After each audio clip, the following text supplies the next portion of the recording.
38th Contact. Thursday, November 13, 1975, 9:36 a.m. The below explanation from Quetzal provides further clarification about Giza Intelligences and their specific influence on Earth peoples. Quetzal says, "Be greeted, my friend. It is an edifying joy for me to be able to come to you another time. This time I will give you explanations that Semyes has spoken about with you in relation to the events surrounding Sharon, who in truth was named Erasik and who carries further names yet. So then, follow my words exactly and comprehend what I have to say to you. Every form of life is subject to the change of progressive evolution. Subsequently it lacks cognitions and truth. Negative and positive powers become transformed in the balance and therewith, thus, in the power of life and constancy. The path of evolution is very long and burdensome, and it is marked by many kinds of external influences. In particular, the influences of the same kind of forms of life exert powers over a single form of life, which this form of life is only able to control through living through greater spaces of time and teachings, from which understanding and recognition result. This course of evolution belongs to the high and highest forms of life, just as it does also to low and the lowest forms. This is a creational law of evolution, which possesses its validity for all times, and it is never subject to any kind of alterations. That is why this law also has validity for Erasik, who, out of certain grounds, is known to you from accounts as Sharon. Because, therefore, also he is subject to this law, like all his co-workers and also those who were before him. Understanding and recognition for them is, and was, ineluctable. Even though it has also lasted a very long time, indeed, the point in time came when certain things had to change through the progression of recognition of the truth. In connection with Erasik, concerning the direct and indirect, there is the following: Erasik, alias Sharon, and so forth, is, as far as the fulfillment of his apportioned mission is concerned, the leader of an assembly of intelligences consisting of thousands of individuals, who, until years ago, stood under the direct force command of the world control-seeking Kamagal. Erasik and Kamagal are, according to their blood association, cousins, as it is named by you.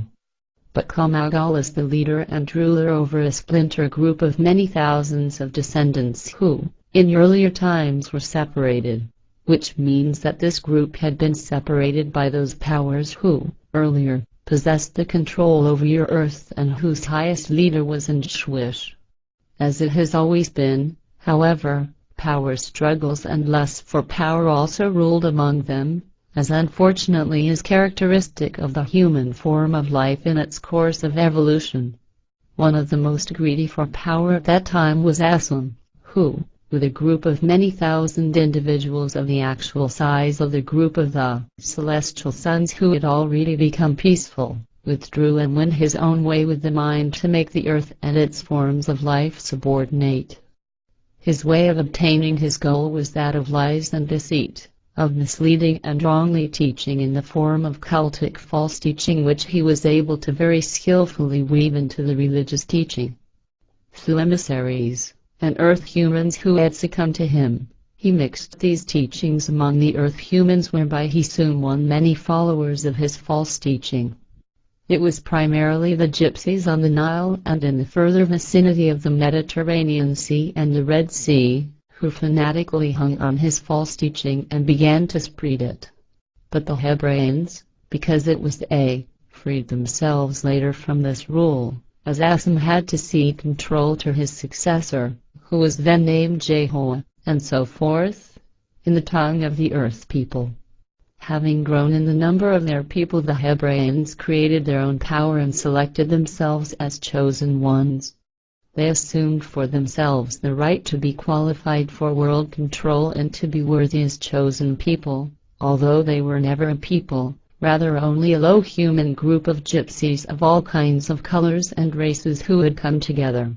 But since the events of that time, they led, and authorized, as first ones, as justified before others to rule the earth, faithful to the models who wanted to slap the entire earth into servitude. Thereby they became renegades, as also were their models, who now from their side, had to seek new ways to realize their wishes for power. They found these ways then also through Quetzal I, who succeeded Jehovah, who had assumed the name of Anshwish.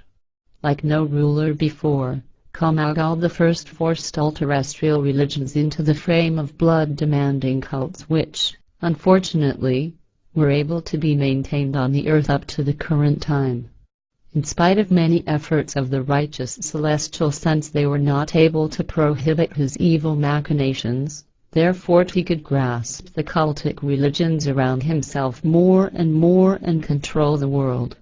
Mighty in many kinds of technical and consciousness-related resources and powers, Quetzal's assembly was able to force the earth humans into its power and completely lead them into a cultic religion confusion.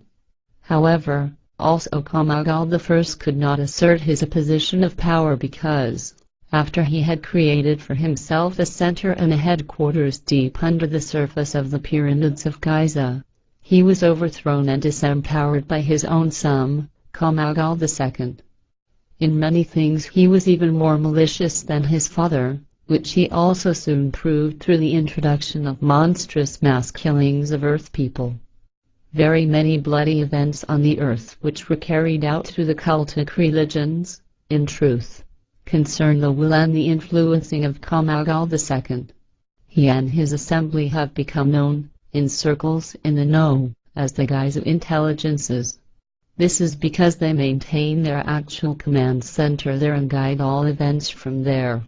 Many kinds of efforts were undertaken to prepare an end for this command center and the driving force of this malicious assembly.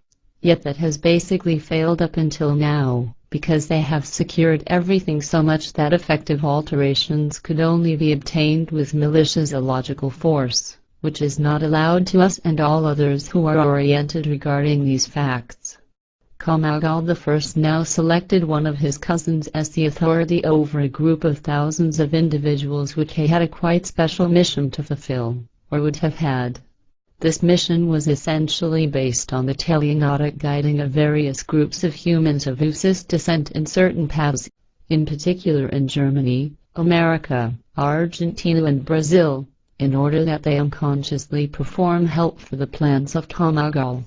During the first time period, Osik, therefore Ashtasharan and whatever his other names may yet be, followed these orders unconditionally, so thereby Quetzal allocated further great power. But in the course of time he obtained many kinds of understanding and modified his behavior. Until then, he acted only according to the orders of Quetzal, so he only modified his tactic and noticeably and thereby influenced, firstly, his assembly, which he indeed required. By and by he obtained their trust, and they acknowledged him as their actual leader. So it was an easy game for him to, by and by, include the obtained understanding of the truth and also to behave according to it, even with the knowledge of his assembly. With their acquiescence they loosened themselves from the control of Quetzal and formed a new splinter group. That happened